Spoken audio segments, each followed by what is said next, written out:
So what we're doing with the credit is, first thing we got to do is know where we stand.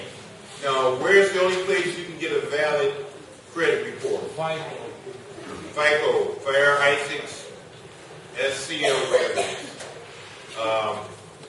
So we need to go ahead and finish buying those. We will be reimbursing people that have bought them on their own.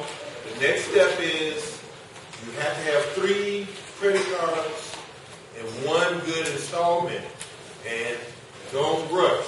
I don't know all the good installments. I borrowed some money from Greenleaf a couple of years ago to pay for my taxes. I thought that would be a good installment, but they say that's a poor person's place to borrow money. And they charge you high interest. So it's hurting me. But as soon as I pay it off, it should help me. Installment loan could be an auto loan, a furniture loan. I took out a consumer credit loan to pay my taxes. And they say that hurts my credit. So you need to have 3 credit cards and 1 active installment loan or paid successfully. Now, if you already got credit cards, you never want to have more than 5. If you got more than 5, you don't want to close cards. All this is in that 720. Okay? You'll be getting that. So I hope to, certain people are ready to buy credit cards. We will pay for about $120 for credit cards. It costs from $19 to $39 a piece. So that you can start practicing good credit. Finally, after you get your credit card, question? No, not a question, just a comment. For those of you who do have the credit cards, whatever your limit is, you want to stay below 40% of your limit. So even if you are at your limit and you're making your payments, it will affect your credit score. And they've been taught that. So It's a percentage. how much does the being over the limit? What's the limit? I thought you said 30%. Yeah. You only want to use up to about we are 30 using or 30%, Lori. Yeah. They're teaching 30%. Yeah, you don't want to be any higher. But the than that. question is, how much, if you're over 30, what does your utilization rate, what portion of your credit score does that consist of? It's a percentage. Nobody remembers that? 30%. Right.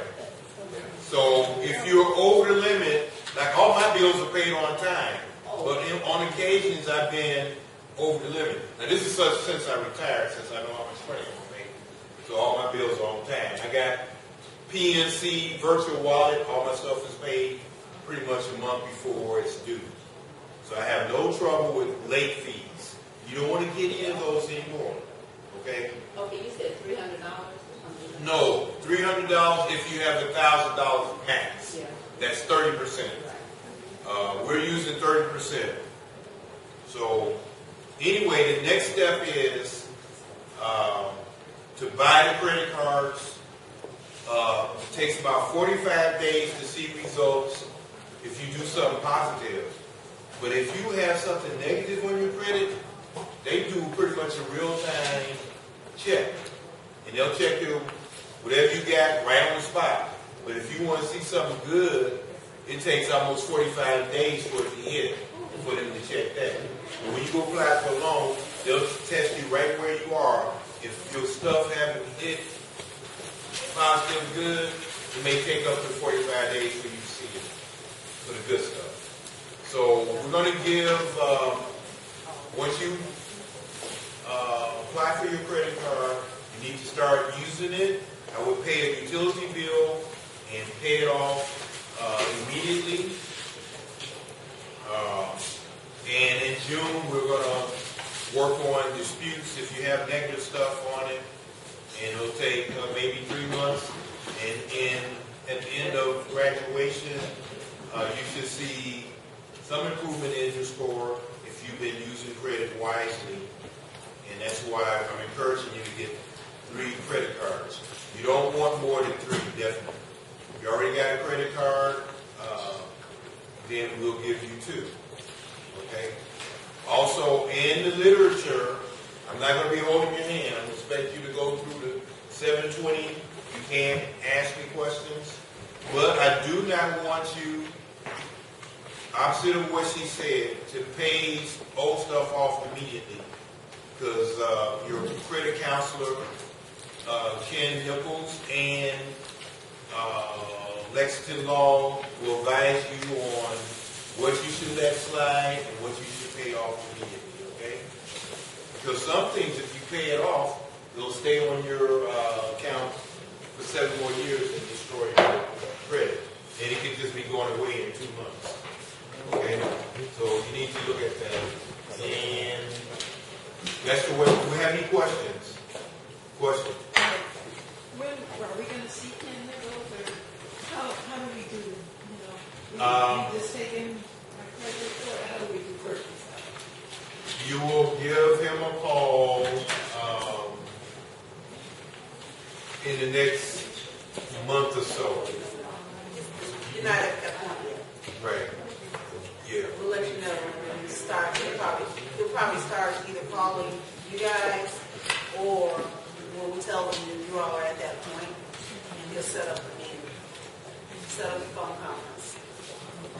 But you really shouldn't try to get most people don't have any credit, which is bad credit. So you need to start demonstrating that you're willing and able to manage credit wisely.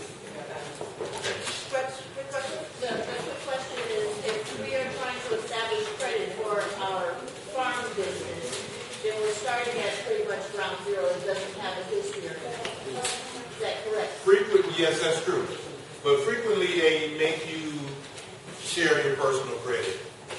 And sometime in the future, once you become a going concern, your business credit will go into account. They have a whole different system done in Branch Street and all that tracks your business credit. But you can't even get to the business credit, and it takes care of some things you need without having your personal credit together. So that's a whole different story. Lori may be able to tell you more about business credit and Dun Bradstreet. One reason why she asked you today to make a list of your personal budget is so you know where you stand. Frequently, farming is considered a home-based business because your house is a part of it, and you need to know how much money you need.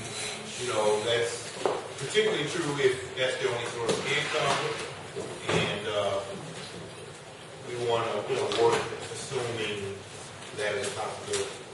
Because it's hard to work